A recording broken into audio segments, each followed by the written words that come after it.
Okay, our new drawing is the drawing called the Cameron block. So first, we'll just do a little preview of the Cameron block drawings. This handout is on the class website, so you can open it up there. And again, it's just called Cameron block. So first, here is block 1.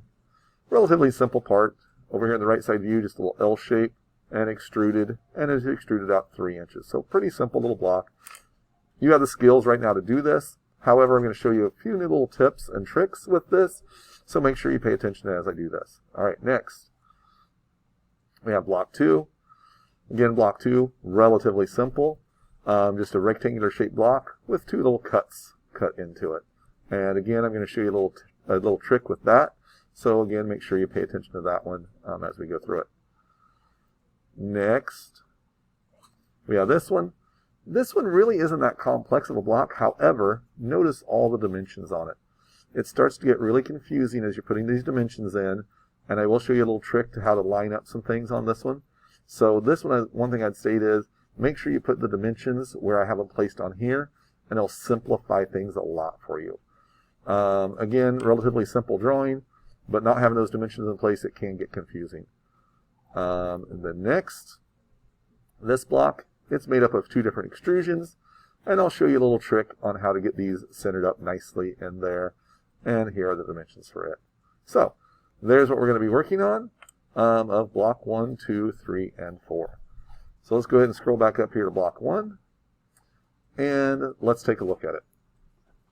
On block 1, first thing I want you to do is I really want you to think about how you create this block. The best, the easiest, the most appropriate way to create this block.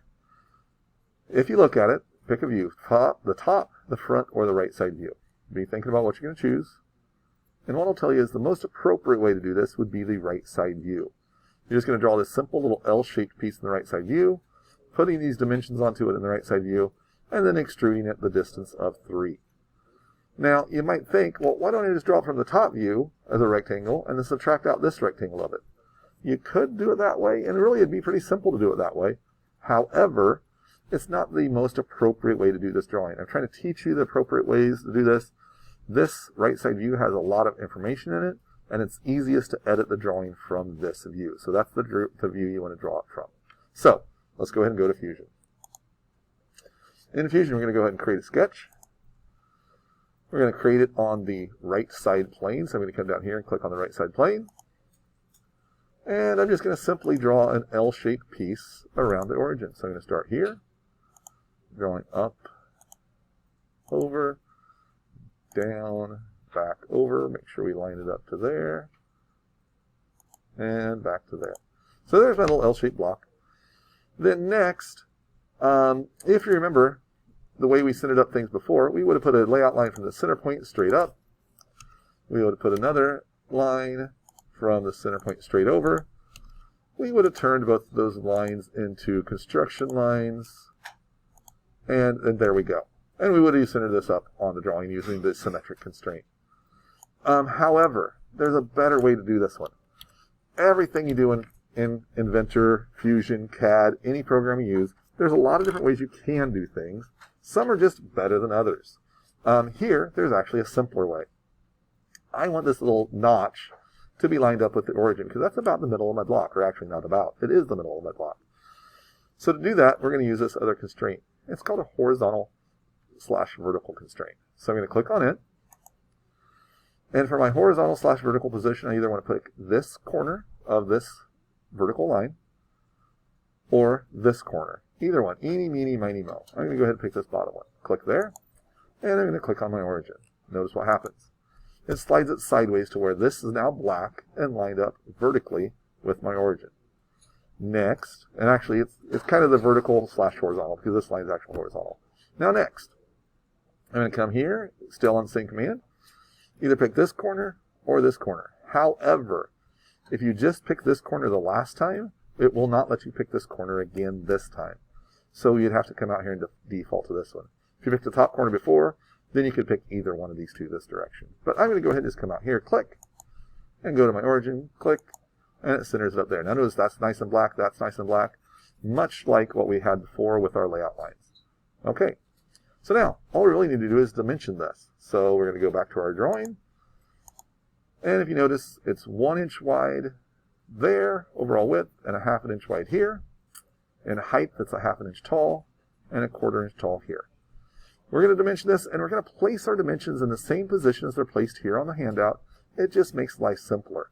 Again, right now this drawing is very simple. You probably could place your dimensions in other places, but once you get to more complex things, it's going to start to confuse you. So make it simple. Try to do it like the handout. The handout was created pretty good. That guy that created the handout, he did an okay job this time. He didn't make as many mistakes as what he makes sometimes, so he did a pretty good job. So again, 1 inch wide overall, 1/2 inch wide there. You should know how to do that well by now.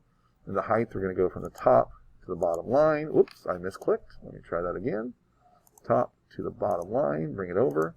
Make that 1/2 inch. Well, I'm just misclicking all over the place. 1/2 inch. And then this piece here is a 1/4 inch. There to there. That has that thing full black. Again, I may adjust my dimensions a little bit just to be picky. And that's a beautiful looking drawing right there. All full black, dimensions in the correct and appropriate places. We're going to finish our sketch. From there, I'm going to twist it up in 3D a little bit. Having to go extrude. As we most often do, we're going to extrude both ways, so symmetric. We're going to set our distance to 3. However, it's not our half length is 3. It's our whole length is 3. So we're going to change that to whole length and 3 and go OK. There you go. That simple. Part number 1 is done. So now we're going to go ahead and save part 1. So we're going to go up to save. When you save it, I want you to save it and save it to a very specific place. So for example, you already have your CAD 1 and 2 folder created. Yours looks a little bit different than mine, but CAD 1 and 2 folder. Yeah, got to switch up. There we go. I have my individual folders. I'm just going to change it to, let's say, 3rd hour. And here, actually, I'm not going to change it to 3rd hour. Change my mind. I'm going to go to 2nd hour. 2nd hour. So here, I don't have any subfolders. I want to make a new folder inside of your CAD 1 and 2 folder. And I'm going to call that new folder Cameron Block. Cameron Block. And we're going to open that up. And we're going to save this just as Block 1. Block 1 in the Cameron Block folder. So there, that one's done. A little bit of a side note with this is, the reason this is called Cameron Block is this is a drawing we've been doing for a lot of years. As I mentioned, I've been teaching CAD for over 20 years, or Inventor. This is 20 years ago. I learned how to use Inventor 20 plus years ago. And this is one of my first drawings I did. And it's just been a good drawing, so I like this as a base drawing to get you guys kind of get started. All right, let's take a look at our next one. Our next one is here. Again, relatively simple little block. On this one, it really isn't that important whether you draw it from the top or the front view, but I'd pick one of those two, drawing that large rectangular shape. Not so much from the right side view. You could still do it from there, but I typically draw this from the top or the front. Kind of defines the drawing the most by these two, one of these two views. So I'm going to go ahead and just draw it from the front view here, and I'm going to draw a 3-inch wide by 1-inch tall rectangle. And notice that it is extruded 1 inch thick. So I'm going to go back to Fusion. Going to create a new drawing. I'm going to go here to Sketch. Again, as I said, I'm going to sketch it on that front plane. I'm going to draw my rectangle around my origin. Now this is where we have to look at, okay, what's the best way to get this centered up? There's many ways, and you've learned at least 2 ways now, but I'm going to go ahead and put my 2 little layout lines in there. One from the origin over, one from the origin up. Again, select both of those, turn them into layout, and there we go. And now I'm ready to use my symmetric constraint. So I'm going to go symmetric or symmetry constraint. From there, to my origin, and from there to there, back to my layout line and origin, and it centered it up symmetrically there, using the symmetric constraint. Okay, here we made that length at, oops, not that. This is where it's better just to click line to line. Otherwise, sometimes you get that weird angle thing in there. I'm going to make this 3 inches wide and 1 inch tall.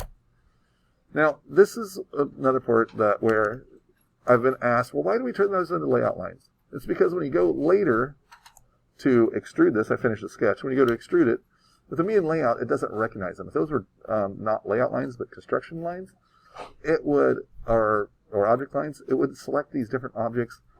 Not that big of a deal on this simple of a drawing, but when it gets to be more complex, it gets to be a pain. So just get used to making those layout lines. All right, we're going to go symmetry again, or symmetric. We're going to go the whole length, and we're going to extrude this as 1. And there that is, and that's beautiful. All right, next, what we're going to do is we're going to look back here at our sketch. We're going to make these 2 blocks on the front view. They're 1 inch by 1/2 inch tall. Okay? We're going to go here to our front view. We're going to create a sketch. And we're going to click on our front plane. Now this is one where I've had a lot of people having some mistakes here. They've been accidentally, instead of clicking on this front surface, you click on this center plane where we centered our block on. It won't work. You've got to go on this front surface, select it to where you're going to do your sketch. And you know you've done it correctly if you come in here with your rectangle command, and it actually connects to that rectangle. If you're having issues and it's not snapping to your rectangle or to your corner, I am almost betting your sketch is on your middle plane. So you just got to undo and redo your sketch. So we're going to start our rectangle there, pull it down and around, and here the most important part is just don't click on your origin. So I'm just going to click there for my first rectangle. My second rectangle, I'm going to go from there to about there. Notice what it's done there. It's made both of those top lines black and both of the outside lines black. So now I'm going to add in 2 dimensions.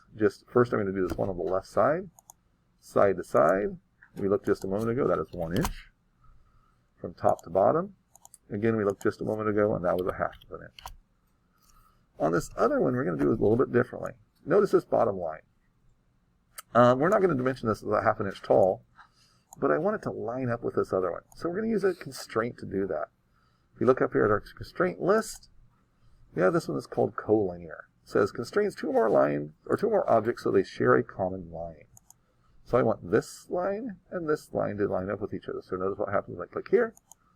And if I had that other one selected, it lines those up. So now whatever I change this to, that other one stays lined up with it. And that's what we're looking for. All right, last but not least, we're going to add 1 more dimension from side to side. This one I don't want it to be 1 inch per se, but I want it to match this one. So I'm going to click on the other one. That's called my D5 and hit enter. And now that f of x, it's a formula that equals this. If I change this dimension, notice it changes them both. And that's what I want. I want those linked together. All right, we're going to finish our sketch there. We're going to go ahead and go extrude. We're going to select both of these to extrude. We want it to be cut. And the distance we're going to go is minus 0.5. We should cut them back in there, turn it red there, and go OK. And that's done. And that's exactly what we're looking for. And that box is finished up. You can go ahead and save that in your Cameron block folder as block 2. And block 2 is done. All right. Good luck.